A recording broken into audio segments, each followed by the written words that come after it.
Mateo 5, 13 y 14. Ustedes son la sal de la tierra. Pero si la sal pierde su sabor, ¿con qué será salada? No sirve más para nada, sino para ser echada fuera y hollada por los hombres.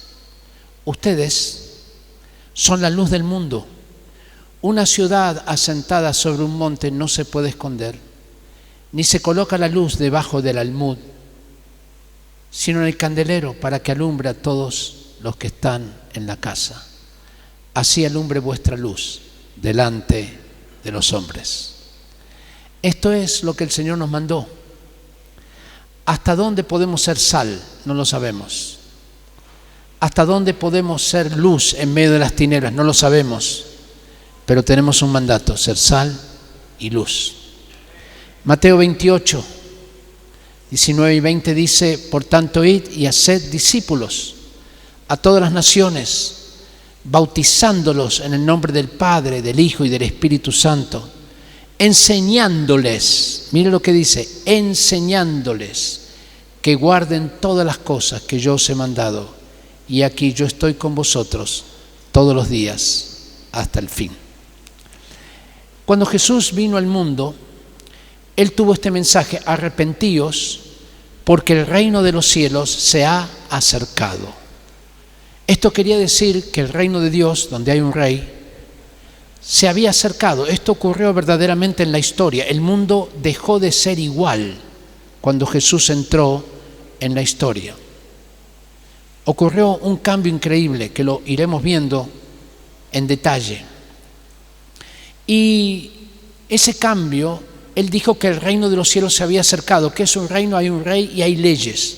Y nos mandó a orar de esta manera: venga a nosotros tu reino.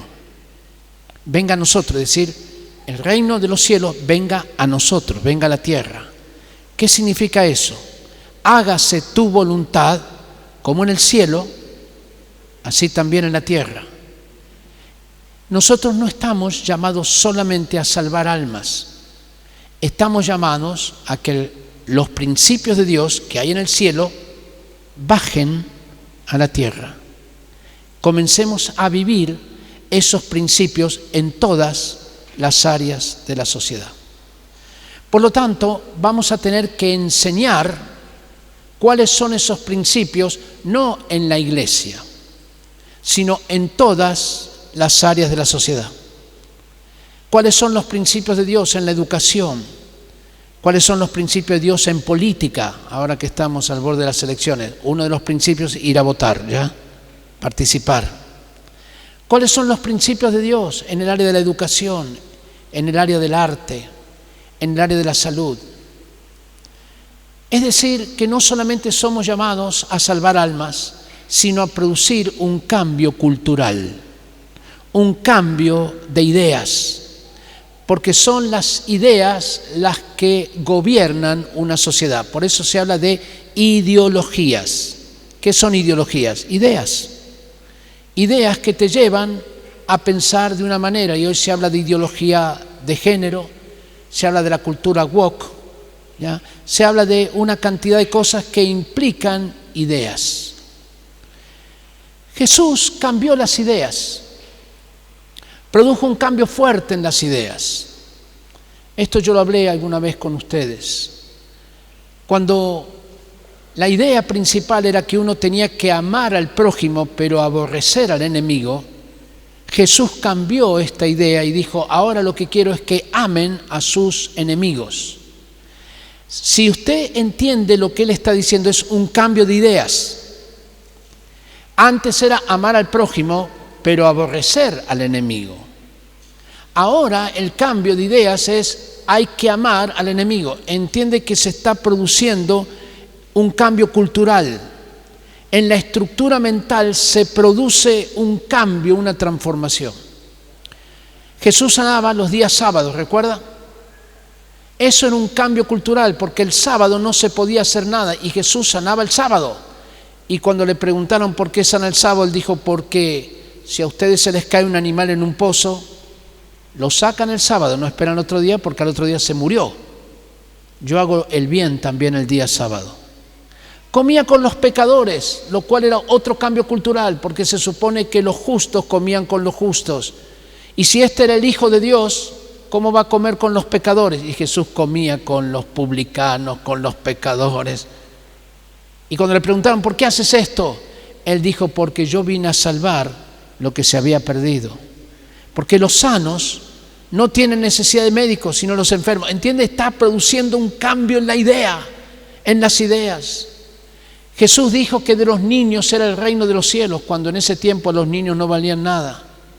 Jesús dijo que la mujer podía ser su discípula cuando los grandes maestros de la antigüedad no tenían discípulas mujeres.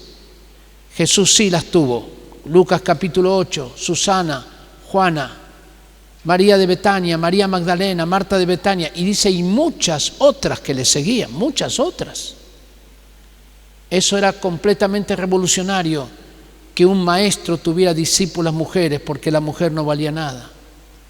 Jesús dijo tantas cosas, desafió, que cuando diéramos limosna a un pobre, una mano no supiera lo que hacía la otra, porque en ese tiempo la costumbre era mandar un trompetero adelante, tocaba la trompeta y decía, voy a dar limosna, para que todos supieran. Jesús dijo que una mano no sepa lo que hace la otra. Era un cambio cultural.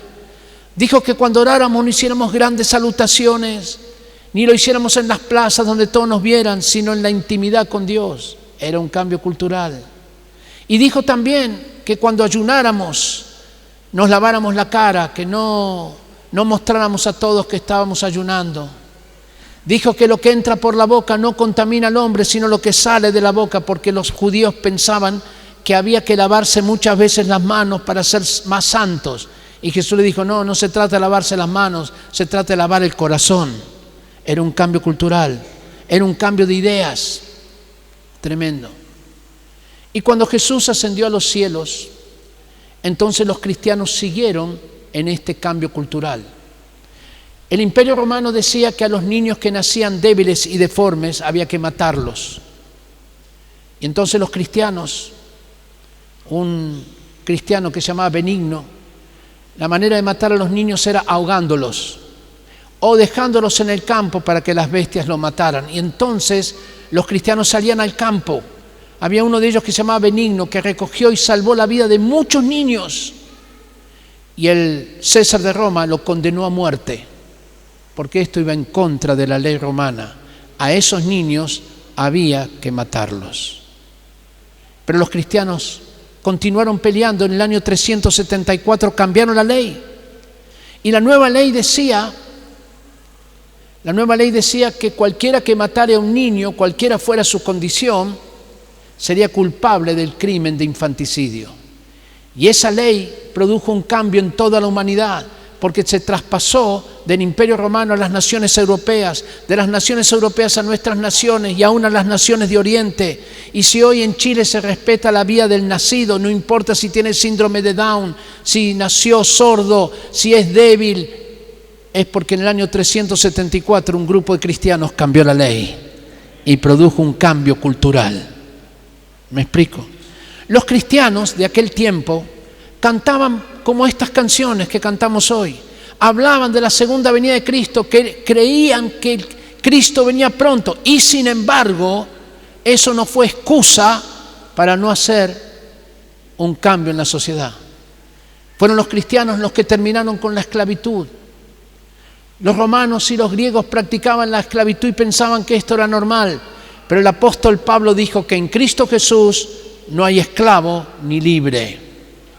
Y eso era una revolución en el pensamiento. ¿Cómo que no hay esclavo? Los griegos tenían esclavos, los romanos tenían esclavos, los judíos tenían esclavos, los cristianos tenían esclavos. Pero de pronto, esta verdad produce un cambio cultural. Y el asunto es que se comienza a ver la esclavitud como algo que está mal. Y poco a poco, la esclavitud desapareció por obra de los cristianos. Y cuando se reinstaló en Europa, en el siglo XVII, surgió un cristiano comprometido que se llamaba William Wilberforce y luchó en el Parlamento y terminó con la esclavitud. Y esa abolición de la esclavitud pasó a todos los países de Europa, pasó a todos los países de América, pasó a todos los países de África, de Asia, de todos lados, y se terminó con la esclavitud porque hubo un cambio de ideas, un cambio cultural que lo produjeron los cristianos. Fueron los cristianos los que integraron lo que se llamó el principio de dignidad. Es decir, la dignidad es algo que tenemos. ¿Ustedes saben por qué tenemos dignidad? Génesis 1, 26, 27. Porque fuimos creados a imagen y semejanza de Dios. Los romanos, los griegos no conocían este concepto. Algunos pensaban que la dignidad era una especie de estatus social. Pero es el cristianismo el que introduce, no, la dignidad no es un estatus social, la dignidad es una condición del ser humano por haber sido creado a imagen y semejanza de Dios. Y este concepto va a dar origen a la Declaración de los Derechos Humanos, que en su artículo 1 dice que toda persona nace libre e igual en dignidad y en derechos. ¿Por qué somos iguales? Porque todos fuimos creados a imagen y semejanza de Dios. ¿Se da cuenta? Una declaración aparentemente secular está basada en principios bíblicos que dicen que el hombre, la mujer tienen dignidad porque han sido creados a imagen y semejanza de Dios. No es que tienen dignidad por lo que producen, no es que tienen dignidad porque son hombres y las mujeres no la tienen, no es que tienen dignidad porque por cualquier condición social, política, económica, tienen dignidad porque fueron creados a imagen y semejanza de Dios. Y aún un preso que está en la cárcel por haber matado 20 personas todavía tiene dignidad. No vive de acuerdo a esa dignidad, pero tiene dignidad porque fue creado a imagen y semejanza de Dios. ¿Me explico? Y por lo tanto, esto produjo una revolución en el pensamiento, una revolución cultural. Ya entonces no tenía por qué haber esclavos. La mujer no tendría por qué ser menos que el hombre. Los niños que hoy se llaman con capacidades especiales, pero que en ese tiempo se llamaba deformes, tienen que tener los mismos derechos. ¿Por qué? Porque Dios es de Él, por Él y para Él son todas las cosas. Y porque Él es el que nos dio la vida y el concepto de dignidad. Y los cristianos entonces, basados en el concepto de dignidad, abolieron los juegos del Coliseo romano, donde la gente se mataba unos a otros. Fue en el año 395 que un emperador cristiano que se llamaba Teodosio puso fin a los juegos del Coliseo romano, donde los gladiadores luchaban hasta matarse. Y terminó el Coliseo romano. Y entonces los cristianos crearon otra institución, ya no para quitar la vida, sino para dar y preservar la vida. Se llamó los hospitales. Los hospitales creados en el año 369 por un cristiano llamado Basilio. ¿Basado en qué palabra? Hospital. ¿Qué le parece? En la palabra hospitalidad. ¿Qué era un hospital? Un lugar para brindar hospitalidad a personas que estaban en debilidad. Los romanos pensaban que a los débiles había que ayudarlos a morir. Los cristianos pensaban que a los débiles había que ayudarlos a vivir. Por eso crearon los hospitales. Así que todos los hospitales que ustedes conocen son nietos de aquel primer hospital que creó un cristiano basado en un principio bíblico, el principio de hospitalidad. Fueron los cristianos los que crearon la Cruz Roja Internacional. Se llamaba Henry Dunant y él dijo: yo soy un discípulo de Jesús como los del siglo I, no cualquier discípulo, sino como los del siglo I. Como diciendo que no haya duda que soy un cristiano. Y él fue el que se introdujo en medio de una batalla y con un grupo de mujeres atendieron a los heridos de ambos ejércitos. Y les dijo un lema, tutti fratelli, que significa todos son hermanos. Así que había que atender a los heridos de ambos ejércitos. Y de allí nació la Cruz Roja Internacional, por obra de este cristiano, que ganó el Premio Nobel de la Paz en 1901.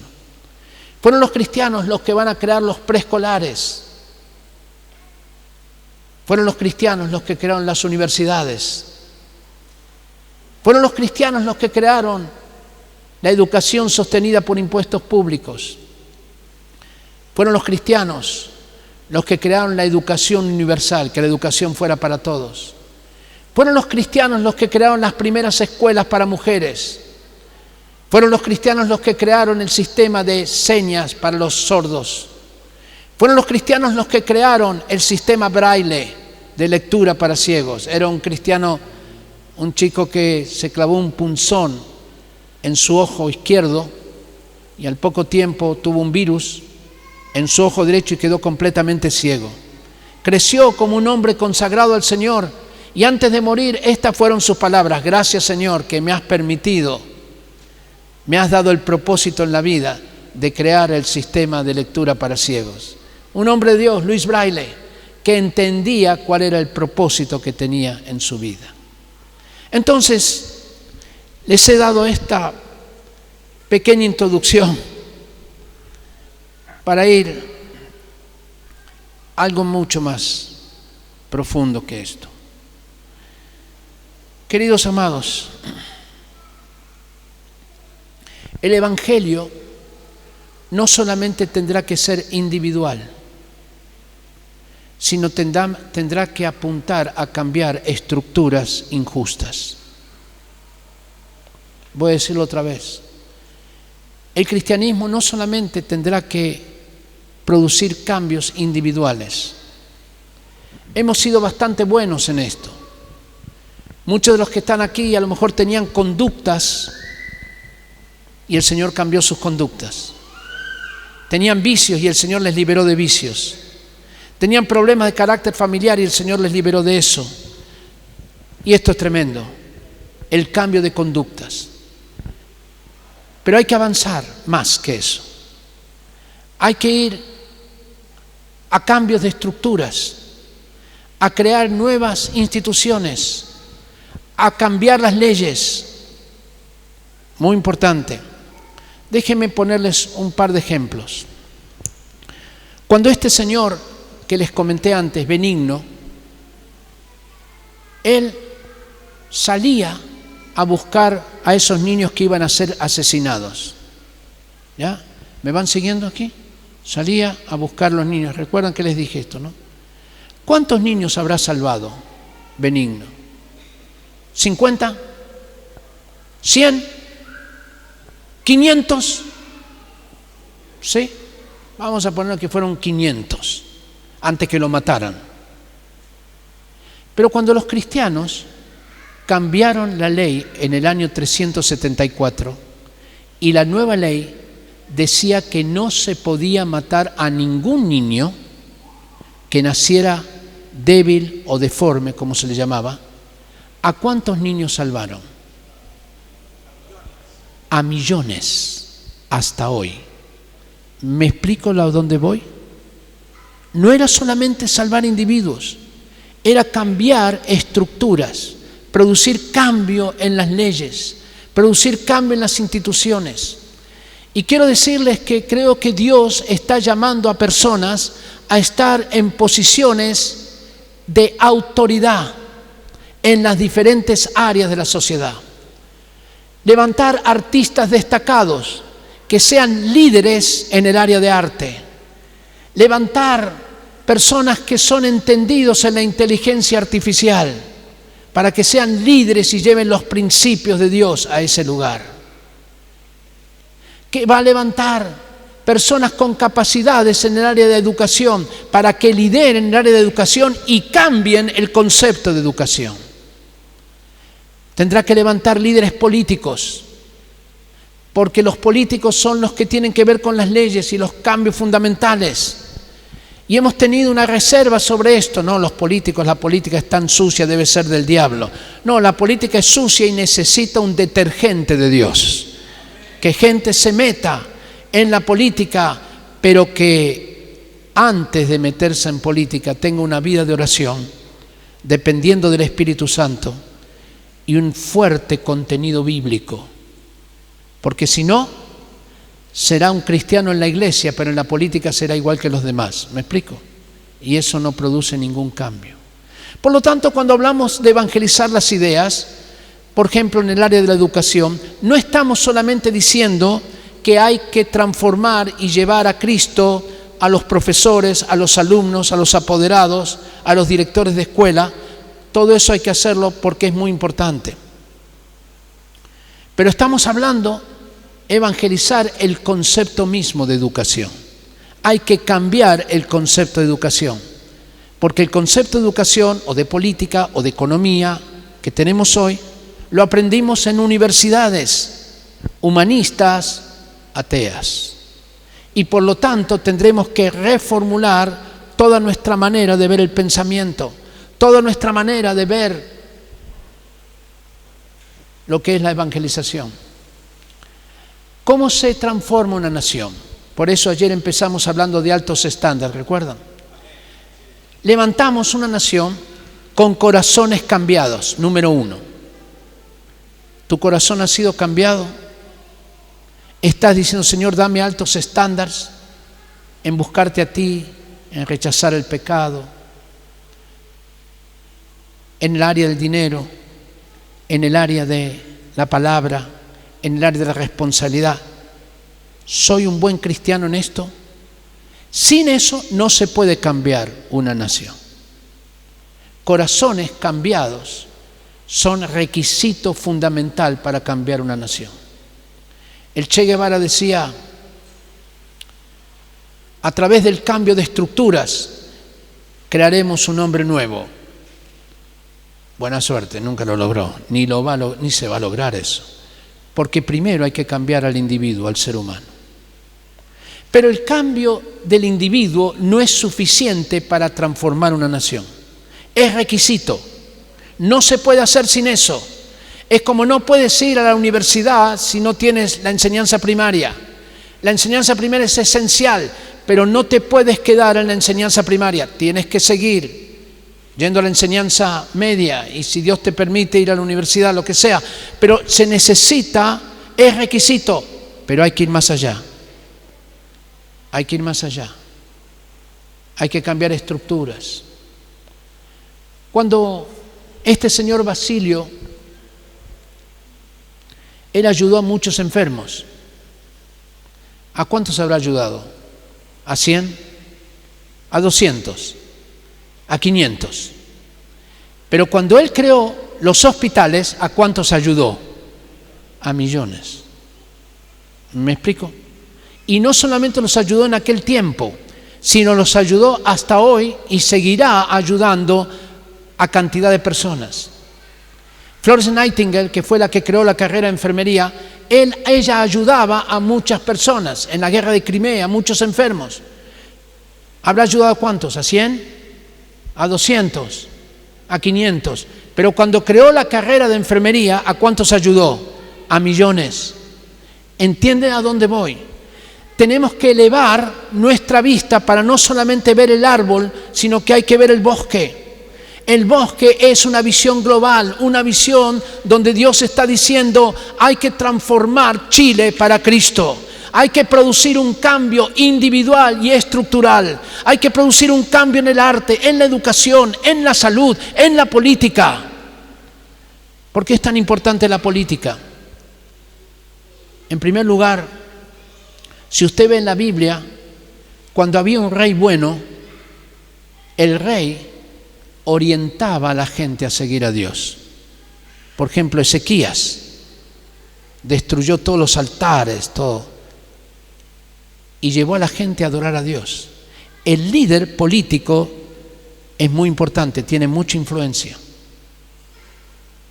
¿Qué pasó con Josías? Hizo leer la palabra de Dios a todos y el pueblo se arrepintió. ¿Qué pasó con Manasés?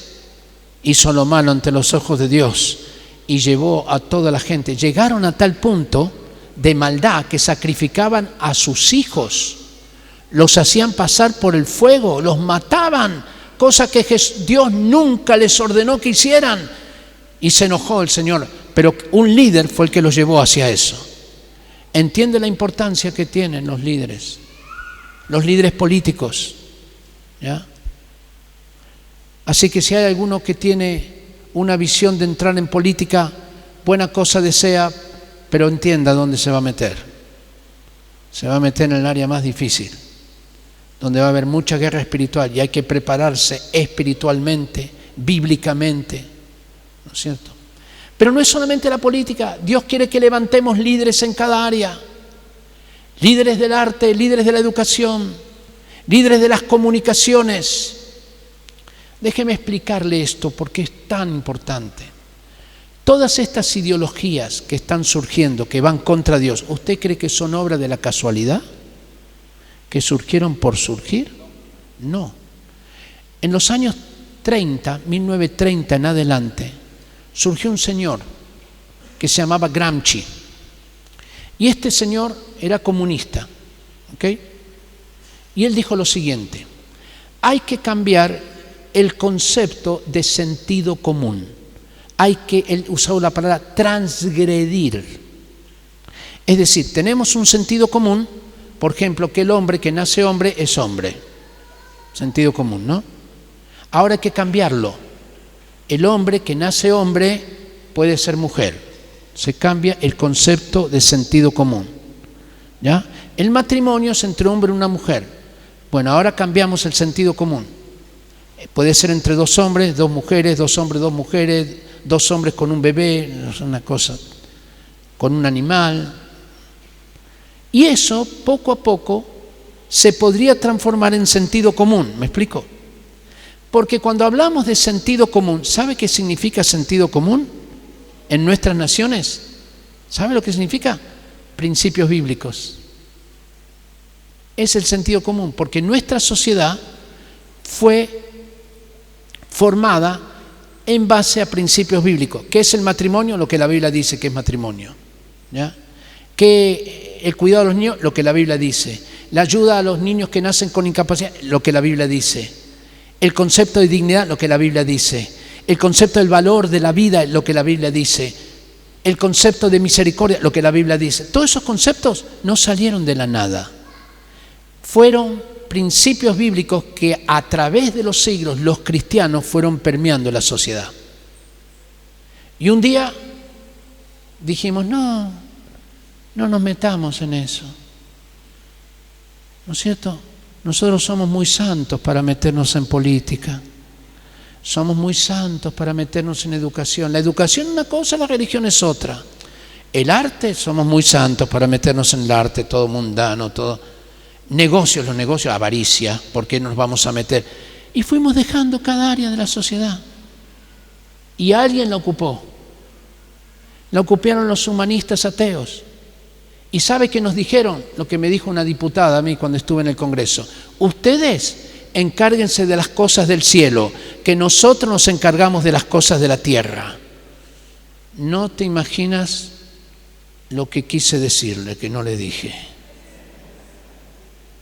Pero el resumen era, no, eso no lo vamos a hacer. Porque es que tu reino venga a la tierra, que tus principios vengan. ¿Cómo vamos a dejar eso en manos de políticos? No, pero ustedes no se meten en política porque la religión es una cosa y la política es otra. Momentito. Es cierto que la iglesia institucional no debe entrar en política, hacer pactos con gobiernos, no debe hacer eso. Pero la iglesia no es la iglesia institucional. La iglesia, ¿quiénes somos? Nosotros. Y por lo tanto nosotros nos tenemos que meter en todas las áreas, no como institución, sino como iglesia, cuerpo de Cristo. ¿Me explico? Como iglesia, cuerpo de Cristo, somos llamados a ser sal. ¿En dónde se mete la sal? En la comida. Luz, ¿en dónde se mete la luz? En medio de las tinieblas. Eso es. No somos llamados a apartarnos del mundo, porque el Señor dijo, no pido que los quites del mundo. Están en el mundo, pero no son del mundo, pero están en el mundo. No son del mundo, no, pero están. Hay que estar en el mundo. Hay que ir más allá de cuatro paredes y entender que la iglesia se mueve en todas las áreas. Y aquí tenemos que cambiar algunos conceptos. Primero, Dios quiere cambiar naciones, no solamente individuos. Era muy interesante en el pueblo de Israel hay veces, no es que los individuos se arrepentían solamente, la nación entera se arrepentía. Imagínese un día Chile entero arrepintiéndose como nación. ¿Eso significa que todos se van a arrepentir? No. Pero significa que la nación, a través de sus autoridades, proclama que Chile se va a regir por principios de Dios. ¡Wow! Tremendo. Cuando el pueblo de Dios hacía esto, yo no creo que todos estaban de acuerdo con esto, pero como nación lo hacían y venía bendición de Dios sobre la nación. ¿Será que puede venir bendición de Dios sobre Chile y sobre otras naciones porque nos arrepentimos? ¿Y dónde comienza todo? En los altos estándares que hablamos ayer de la iglesia. Nosotros tenemos que dar el ejemplo, nosotros tenemos que ser esa sal y esa luz. Ahora, para esto va a haber que cambiar algunos conceptos. Un concepto que hay que cambiar es el concepto de misionero. Misionero ya no es uno solamente que se va a África, ¿ya? Aunque quiero decirles que es muy importante que muchas personas vayan a África, a Asia, a predicar el Evangelio donde el Evangelio no llegó. Pero el asunto va más allá que eso. El asunto es que misionero, que no es una palabra que está en la Biblia, sabe que la palabra misionero no está en la Biblia. Misionero es una persona que tiene una misión en la vida. Mi pregunta es si tú tienes una misión en la vida. O vives para comer, para vivir, para trabajar, para comer, para vivir, para trabajar, para comer, para vivir, para trabajar, para comer, para vivir, para trabajar. Cuando uno tiene una misión en la vida, a eso se llama vocación. Entonces, Colosenses 3:17 dice que todo lo que hacemos de palabra o de hecho, lo hacemos en el nombre de Jesús. Así que si tú eres un comerciante, quiero invitarte a que dejes de ser comerciante y que seas un misionero en el área del comercio. Es una cosa distinta, porque ya tu prioridad no es el comercio, tu prioridad es ser misionero en el comercio, siguiendo los principios de Dios en el comercio. Y si eres un artista, te quiero invitar a ser un misionero en el área del arte, siguiendo los principios. Ya no te guías por los mismos paradigmas que hay en el arte. Y si vas a ser un médico, que te conviertas en misionero en el área de la salud, o una enfermera en el área de la salud, o un abogado, misionero en la justicia, o un ingeniero, un arquitecto en el área de la construcción, y una ama de casa en el área del hogar, un mecánico en el área de la mecánica, un peluquero en el área de la consejería individual, porque los peluqueros es uno de los mejores lugares para aconsejar, ¿ya? Mientras le hace el pelo. ¿Y qué hacemos? Dos cosas: llevamos a las personas a Cristo. Y esto tendrá que ser una decisión que cada uno tome. Quiero convertirme en un misionero para Jesús. En África puede ser. Así que tendremos que también cambiar el paradigma de lo que es un llamamiento de Dios. El llamamiento podría ser... ¿Cuántos tienen un llamamiento misionero? Espero que... A ver, levanten la mano los que tienen llamamiento misionero. Levanten la mano. Muy pocos. Espero que la próxima vez que venga y predique parecido a esto, levanten todos la mano. Porque todos tienen que tener un llamamiento misionero. Entonces, ¿qué hay que preguntarle a Dios? Hay que preguntarle dónde, cómo, cuándo. No hay que preguntarle si es que tengo un llamamiento misionero o no lo tengo. Lo tengo. Claro, lo puedo obedecer o desobedecer. Lo que cada uno tiene que hacer es descubrirlo y ver cuál es el propósito que Dios le dio en la vida. Si no, vives para trabajar, vives para comer, y eso no es vida. ¿Qué propósito hay? Es conocer a Dios y hacerle a Él conocido. ¿Cómo lo voy a hacer? De acuerdo a los dones que Dios me dio, de acuerdo a los ministerios que el Señor me dio, de acuerdo a mis habilidades naturales que Dios me dio. Y entonces le digo, Señor, esto lo voy a usar para tu gloria, para tu gloria. Soy un misionero en el área de la salud, soy un misionero en el área de la educación, soy un misionero en el área de la política. Y si comenzamos a hacer esto, hermanos, algo va a pasar. Porque como les dije alguna vez, hay un problema con la oración, que Dios la contesta. Y si estás serio en buscar a Dios, Dios lo va a contestar. Nosotros tenemos una escuela de cosmovisión cada enero. Es una escuela de transformación de la sociedad. Para los que estén interesados, es una escuela que hacemos por Zoom. Empieza el 11 de enero, termina el 19 de febrero. Es por Zoom, en la mañana y algunas tardes. Y vino una mujer que era bióloga molecular, peruana. Y ella me dijo, Ricardo, yo quiero servir al Señor, pero no puedo hacerlo porque mi trabajo me consume todo el tiempo. Después que estuvo en la escuela y ella entendió esto que estamos diciendo aquí, volvió a Perú. Ella era profesora en una universidad no cristiana, universidad humanista atea. Y entonces ella cayó en la cuenta de lo siguiente: los pastores no pueden entrar en esta universidad, pero yo ya estoy adentro y yo podría ser una misionera en la universidad. Le cayó, como decimos acá en Chile, la teja. Le vino la revelación. Claro, yo estoy tratando de servir a Dios en otros lados cuando tengo mi campo de misión acá en la universidad. Y empezó a enseñar biología molecular desde una perspectiva bíblica.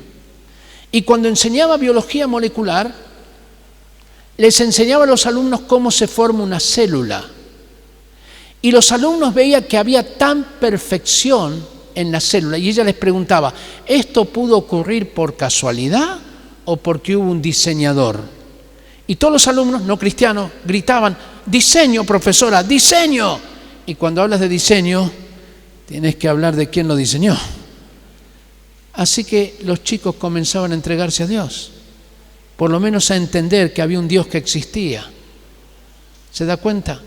Ella no tenía un púlpito en una iglesia como sino su púlpito era la universidad.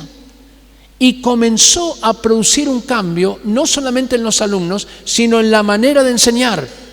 Le mandaba a los alumnos un resumen de sus clases, que los llamaba biocartas, con un texto bíblico. ¿Y sabe lo que hizo en la universidad? La premió con el premio a la innovación académica. Es decir, una universidad atea premió a una cristiana en esto. Esto es maravilloso cuando nosotros empezamos a entender que no tenemos una vida en la iglesia y otra fuera de la iglesia. Y entre paréntesis, los principios de Dios, es muy lindo, ¿no? Alabar a Dios acá, todo esto, y cantar y proclamar. Pero yo quiero animarte a que hagas lo mismo en la universidad, en el colegio, en la fábrica. Ahora, no lo hagas de manera religiosa, ¿ya? No hables del cordero inmolado porque la gente no va a entender eso. Pero puedes llevar los principios de Dios a cualquier lugar y ser valiente. No hables con la versión Reina Valera que te dice vosotros sois mis discípulos. No diga eso. Ni hable con un término que no conozcan. Vamos a hablar, hermanos, del cordero que fue inmolado, porque la gente no entiende eso. Habla normalmente, pero coloca los principios de Dios. Cuando nosotros vamos a los colegios y enseñamos sobre el bullying, decimos que Jesús nos enseñó un principio que es bendecir. En lugar de hacer bullying hay que bendecir a los compañeros. Y explicamos todo eso y decimos que nos enseñó Jesús esto. ¿Se da cuenta? Porque todo lo que hacemos de palabra o de hecho hay que hacerlo en el nombre de Jesús. Y cuando levantas un negocio, como hizo ese amigo mío del norte, que creó las nanopartículas de cobre y fue a la escondida y le preguntaron, ¿cómo usted llegó a crear las nanopartículas de cobre siendo que nosotros con todos los ingenieros que tenemos nunca pudimos crearla? ¿Usted es ingeniero en cobre? Él dijo, no, yo soy diseñador gráfico. ¿Y cómo hizo esto? Bueno, yo estaba orando a Dios y Dios me lo reveló. Imagínense, con todos los directivos de la minera La Escondida, él hablando de que Dios le había revelado. ¿Entiende? Hay que hacer el evangelio, ponerlo de moda, que sea normal, que sea natural hablar de los principios de Dios. Y te vas a encontrar con problemas. Uno te van a decir, si usted me está hablando de religión, como yo fui a un programa de televisión, me dijeron, bueno, usted está hablando de religión. Yo dije, mire, si vamos a hablar de religión, me voy. Porque yo no quiero hablar de religión. Yo voy a hablar de cosmovisión, de líneas de pensamiento. Me dijeron, tenía uno de derecha a mi izquierda y uno de izquierda a mi derecha. Y cuando les dije que iba a hablar de cosmovisión, bajaron las defensas, ¿me explico? Porque el concepto hay que religión no debe meterse en ninguna área. Concepto muy equivocado, porque Jesús es el Rey de Reyes, no de la religión, de todas las áreas. Él es el Señor de señores, Rey de Reyes. Así que tenemos que empezar a animarnos en una manera natural, usando las palabras que las otras personas usan, salvo los garabatos, claro, usando las palabras que otros usan, diciendo normalmente, sí, hoy yo estaba hablando con Dios. ¿Qué? No, sí, es que estaba teniendo un tiempo de oración, y la oración es hablar con Dios. A ver, ¿cómo es eso? Explícame. Y vas creando la sed, ¿ya? Claro, ¿de dónde sacaste esto de que hay que bendecir y todo eso? Lo saqué de Jesús, que me lo enseñó. ¿Cómo es eso? A ver. ¿Sabe por qué hay que colocar los principios de Dios en los lugares, en las empresas, en todo esto? Salmo 19, porque la ley de Jehová es perfecta, que convierte el alma. ¿Cómo llevas a otras personas al Señor? Contándoles los principios que vives. Y cuando te dicen, ¿de dónde sacaste eso? Es mucho más fácil decir, lo saqué porque yo soy un seguidor de Jesús. Quizás no es tan bueno que digas porque soy evangélico, cristiano evangélico, que no hace falta decir eso. ¿Qué eres tú? ¿Evangélico o seguidor de Jesús? ¿Seguidor de Jesús? Y defínete así, soy un seguidor de Jesús. Sigo sus enseñanzas. ¿Me podrías enseñar eso? Y ahí comienza.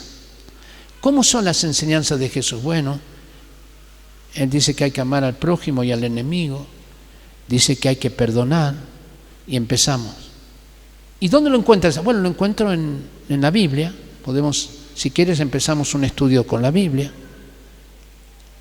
La ley de Jehová es perfecta, pero los cristianos nos hemos acostumbrado a pronunciar las verdades de Dios, las verdades de Dios en la iglesia. ¿Y en los demás lugares? En los demás lugares, ahora yo estaba con un grupo de científicos. Y uno de los científicos, no vayan a decir, no, dijo, no, pero no hablemos de Dios cuando hablamos de ciencia. No, es que no hablemos de Dios, sino que sea indirecto. Y los otros científicos dijeron, no, ¿qué indirecto? Todos doctores, doctores en bioquímica, doctores en... No, nosotros tenemos que hablar de Dios. Y era tan lindo escuchar a estos científicos que no tenían miedo, porque no me avergüenzo del Evangelio, porque es poder de Dios. No te avergüences, no te avergüences. Ustedes son de los evangélicos, de esos que caminan por ahí. No, somos seguidores de Jesús. Seguimos lo que Él quiere, imperfectamente, claro, porque no somos como Él, pero aspiramos a ser cada vez más parecidos a Él, hasta que todos lleguemos a la plenitud de un varón perfecto que es en Cristo Jesús. Somos transformados como un espejo mirando la gloria del Señor. ¿Tú quieres ser más como Jesús? Yo quiero ser más como Jesús. y que la gente pueda percibir algo distinto en nosotros, ¿ya? Pueda percibir que hay algo que le transmitimos, que ellos, no sé, como un actor me dijo una vez, usted tiene un aura. Yo dije, no, yo tengo a Cristo, un aura, ¿me entienden? Ellos saben, algo tiene este cristiano, llama seguidor de Jesús, creo que dijo. Bueno, algo tiene. Vamos a ir, queridos, a eso. Vamos a estar en todo lo que Dios nos está llevando. ¿Es importante un avivamiento en la iglesia? Muy importante. Si no tenemos avivamiento, esta frescura del Espíritu Santo, no podemos hacer la obra de Dios. Pero no nos podemos quedar en un avivamiento dentro de la iglesia. Hay que producir transformación a partir del avivamiento, transformación en la sociedad. Hay que producir cambios profundos. Cuando ocurrió la Reforma, hubo cambios profundos. El cambio más profundo que hubo en la Reforma fue en la educación. Ya Cristo y los principios bíblicos se incorporaron a la educación. Y entonces tú hasta hoy puedes ver, aunque algunos de esos países mucha gente ya no cree en Dios, pero viven todavía principios de Dios. ¿Sabe por qué? Porque fue incorporado a la educación. Los principios de Dios los incorporaron a la política. Los principios de Dios lo incorporaron al arte. Los principios de Dios lo incorporaron a la economía. Por eso esas naciones prosperaron fuertemente. Suiza, Holanda, Suecia, Finlandia, Noruega, Inglaterra, Alemania, que adoptaron la Biblia como fundamento. Lo cual nos lleva a una conclusión. La Biblia tiene que dejar de ser un libro de religión para convertirse en un libro de toda la vida. Hay que escudriñar las Escrituras, hay que comerse las Escrituras, hay que devorar las Escrituras, hay que memorizar las Escrituras. ¿Para qué? Para que podamos hablar ante un empresario y contarles los principios de Dios. Ahora yo voy a tener un seminario de empresarios en la próxima semana, viernes y sábado. Pero sabe también, y estamos formando una red con ellos, de empresarios cristianos. Y también estamos formando una red de científicos cristianos y una red de educadores cristianos. Pronto será una red, bueno, tenemos una red de prevención del suicidio, una red de trata de personas. ¿Por qué una red? Porque uno solo es muy difícil. Pero pronto tendremos una red de artistas, pronto tendremos también una red de políticos. Imagínense políticos de distintos partidos que oran juntos, que piensan juntos y que actúan juntos. Se hace una revolución. Y tengamos unos 20, 30 que oran juntos, ya se produce un cambio tremendo. Ahora imagínate 3.000 profesores orando juntos, pensando juntos y actuando juntos. Producimos una revolución en el área de la educación. Ahora imagínense un grupo de empresarios, 500 empresarios, orando juntos, pensando juntos, actuando juntos. ¿Qué pasa? Se produce una revolución en el área de la economía, en el área de la empresa. Comienza a producir esto. Por eso estamos formando estas redes de diferentes. Imagínense una red de abogados que oran juntos, que piensan juntos, que actúan juntos, pueden cambiar las leyes. Imagínate una red de artistas que oran juntos, que piensan y comienzan a cambiar el sentido del arte. Imagínate una red de comunicadores que empiezan a estar en posiciones de liderazgo en los canales de televisión, que se meten en las redes sociales, que se convierten en influencers cristianos. Necesitamos muchos influencers cristianos metidos en estas áreas. No tengamos miedo, proclamemos la verdad de Dios y vamos a convertirnos en misioneros para su gloria. A ver, voy terminando aquí.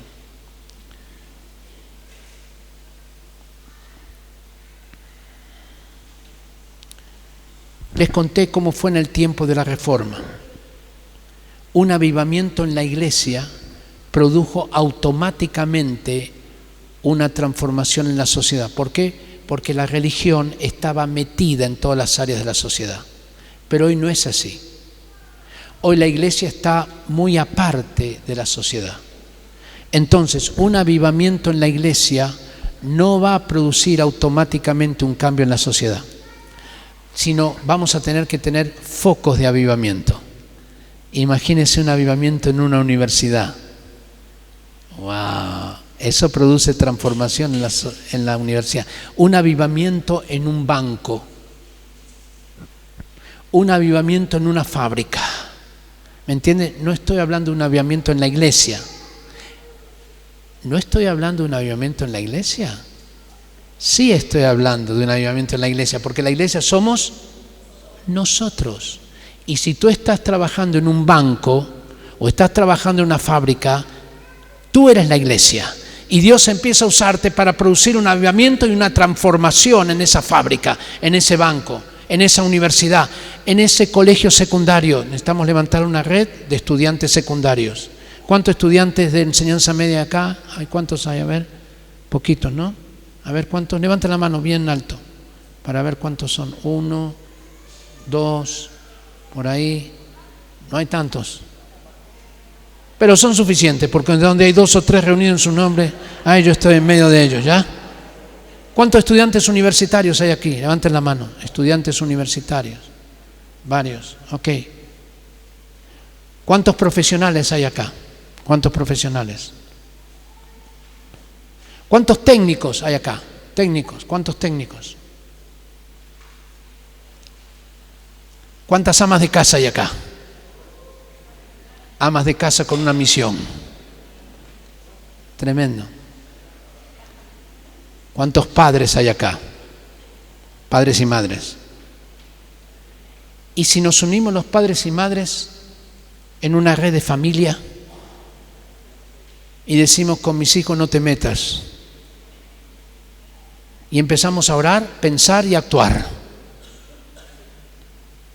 Y no nos dejamos que Jerko Puchento nos tire abajo. ¿Ya? Como hizo en su oportunidad. Levantamos los principios de Dios. Una y otra vez. La primera vez dirán son ridículos. La segunda dirán son terriblemente ridículos.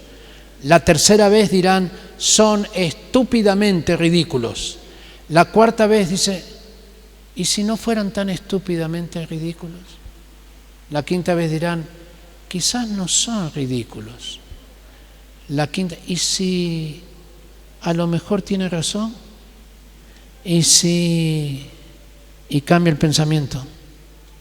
¿Usted cree que cuando los cristianos le dijeron no al Coliseo romano, lo hicieron en un día? No.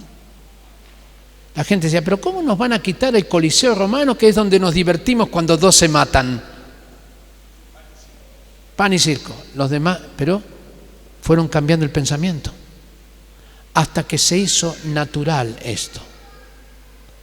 Hagamos de los principios de Dios lo natural, el sentido común.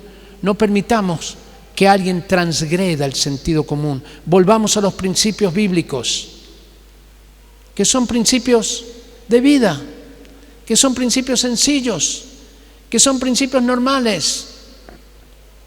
No codiciar. ¿Te gusta que te codicien las cosas que tienes? No, entonces no codiciamos las del otro. Es muy sencillo. No matar, no hurtar. ¿Te gusta que hurten tus cosas? No, entonces es sentido común que hurtar está mal. ¿Ya? No tener dioses ajenos.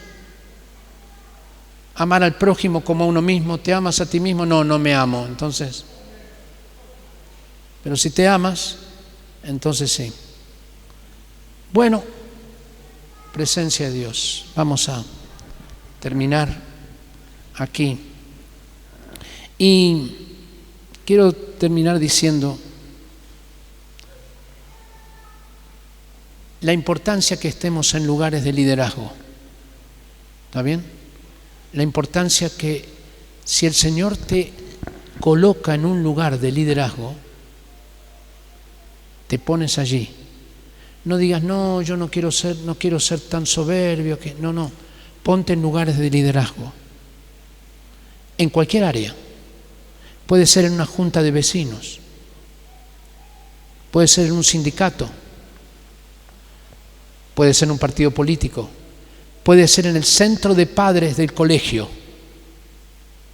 Puede ser cualquier área que el Señor te ponga, acéptalo. Y di, Señor, quiero ser un instrumento de tu paz.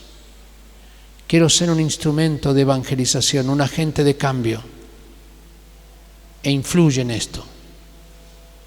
Cuando estás en una posición de liderazgo, el Señor te puede usar profundamente para cambiar situaciones concretas. No le huyas a las responsabilidades. Vamos a orar. Dile al Señor, Señor, yo quiero ser misionero para tu gloria. Abro mi corazón a ti y te pido, Señor, primero te entrego toda mi vida para ser un misionero. La próxima vez que vengo, queridos hermanos, y pregunte quiénes son misioneros, espero que todos levanten la mano.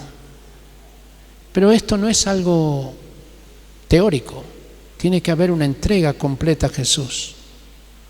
Sí, Señor, voy a ser un misionero para tu gloria, en el área que me has puesto, en el área de la salud, en el área de la educación, del arte, de la política, de la economía, de las comunicaciones, de la familia. Sí, Señor. Clamo a ti, Espíritu Santo.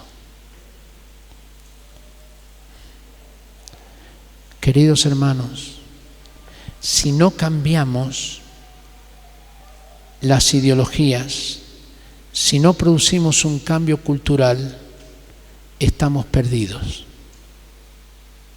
Voy a decirlo otra vez. Si no producimos un cambio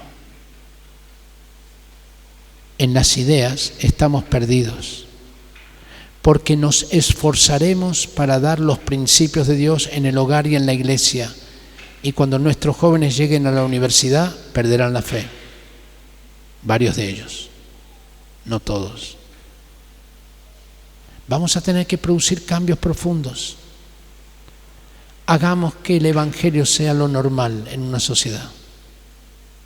Cuando tú pones los principios de Dios con autoridad y en una forma entendible, los demás lo respetan, porque la ley de Jehová es perfecta, que convierte el alma. Presencia de Dios. Clamamos a ti. Obra, Espíritu Santo. Señor, levanta acá una iglesia en Graneros y en toda la sexta región, una iglesia unida para ser sal y luz. Levanta, Señor, la unidad de los pastores. Levanta, Señor, la unidad de congregaciones. Levanta, Señor, unidad en las diferentes redes de científicos, redes de empresarios, redes de artistas, redes de comunicadores. Clamamos a ti, Señor. Conviértete en misionero, querido hermano, querida hermana, conviértete en misionero. Dile, Señor, quiero ser un misionero para llevar almas a ti y para acercar tu reino a la tierra. Gracias, Señor. Te adoramos, te bendecimos.